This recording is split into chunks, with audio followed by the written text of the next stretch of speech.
പോകുന്നത് നേരെ വയനാട്ടിലേക്കാണ്. വയനാട് പനമരത്ത് ജനവാസ മേഖലയിൽ പുലി ഇറങ്ങി. റോഡ് മുറിച്ചു കടക്കുന്ന പുലിയുടെ CCTV ദൃശ്യങ്ങൾ 24-ന് ലഭിച്ചു.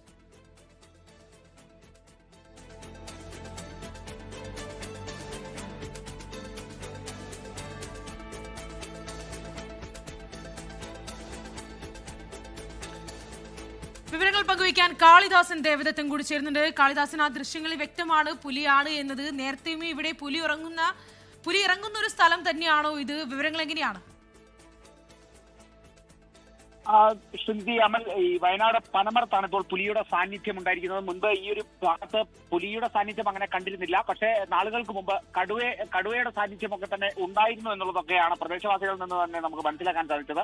പനമരം കരിമ്പുമ്മൽ എന്ന പ്രദേശത്താണ് ഈ റോഡ് മുറിച്ചു കടക്കുന്ന പുലിയുടെ ദൃശ്യങ്ങൾ CCTV-യിൽ പറഞ്ഞത്.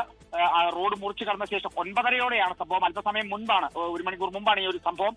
റോഡ് മുറിച്ചു കടന്ന പുലി വാഹന ഷോറൂമിൽ ആ വണ്ടികൾ മറിച്ചിടുന്നതും ഒക്കെ തന്നെ ആ ദൃശ്യങ്ങളിൽ നമുക്ക് കൃത്യമായി കാണാം. അതോടൊപ്പം ഈ വാഹന ഷോറൂമും കടന്ന് ഈ വാഹന ഷോറൂമിന്റെ പുറകുവശത്തായി പുലി പോകുന്നതുമൊക്കെ തന്നെ വ്യക്തമായിട്ട് കാണാവുന്നതാണ്. പുലിയെ സംബന്ധിച്ച് നമുക്കറിയാം, ടൗൺ പ്രദേശങ്ങളിലൊക്കെ തന്നെ പുലിക്ക് ജീവിക്കാൻ സാധിക്കുന്ന തരത്തിലാണ്, അഡാപ്റ്റബിൾ ആണ് പുലി. എന്തായാലും ഈ ഒരു സാഹചര്യം വളരെ സങ്കീർണമാണ്, അല്ലെങ്കിൽ ഏറെ ഗുരുതരമാണെന്നുള്ളതാണ് മനസ്സിലാക്കേണ്ടത്. രാവിലെയോടെ കമ്പളക്കാട് പുലി എന്ന് സംശയിക്കുന്ന ഒരു വന്യജീവി പശുവിനെ കൊന്ന വാർത്ത നമ്മൾ കൊടുത്തതാണ്. അത് പുലി തന്നെയാണെന്നുള്ള തരത്തിലൊക്കെയാണ് പ്രദേശവാസികളുമൊക്കെ തന്നെ പറഞ്ഞത്. അപ്പോൾ ഈ ഭാഗത്ത് പുലിയുടെ സാന്നിധ്യം ഉണ്ടായതിൽ വലിയ രീതിയിലുള്ള ആശങ്ക ഉണ്ട് പ്രദേശവാസികൾ.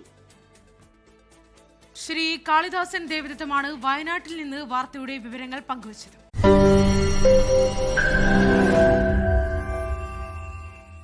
ലോകത്തെവിടെയായാലും ഏത് സമയത്തും 24 വാർത്തകളും ഓഗ്മെന്റഡ് റിയാലിറ്റി പാക്കേജുകളും എക്സ്പ്ലെയിനറുകളും വിശദമായി കാണാൻ ഞങ്ങളുടെ YouTube ചാനൽ നിങ്ങൾക്ക് സബ്സ്ക്രൈബ് ചെയ്യാം.